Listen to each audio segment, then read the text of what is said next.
La demande de destitution du ministre de l'Intérieur et de la Sécurité Lee Sang-min a été adoptée dimanche à l'Assemblée nationale.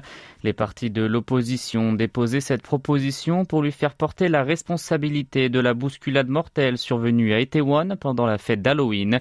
Les députés du Parti du pouvoir du peuple, le PPP, la formation présidentielle conservatrice, ont tous quitté l'hémicycle sans participer au vote pour protester contre cette tentative.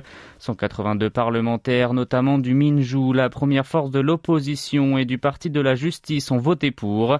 Le Minju a demandé au président de la République Yoon Suk-yeol d'accepter cette sanction en affirmant qu'il ne devait pas refuser ce devoir compte tenu de la gravité de la situation. Le PPP a vivement réagi en critiquant que son rival de centre-gauche a entamé cette démarche pour se venger de sa défaite à l'élection présidentielle et détourner l'attention du public qui porte sur l'enquête de corruption à l'égard de son patron Lee Jae-myung.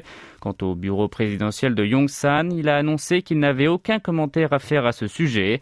Selon un responsable, le chef de l'État a toujours souligné que la priorité était de faire toute la lumière sur le drame pour les victimes et que la majorité et l'opposition sont convenus de mener une enquête parlementaire. Dans cette situation, il est difficile de mettre à la porte le ministre de l'Intérieur, le témoin principal. En septembre dernier, le Minju a déjà fait entériner une mention de révocation du ministre des Affaires étrangères Park Jin en raison des polémiques suscitées lors de la visite de Yoon aux États-Unis, mais ce dernier l'a refusé. Si le président de la République ne change pas son fusil d'épaule, le Minju prévoit de recourir au Conseil constitutionnel pour le licencier.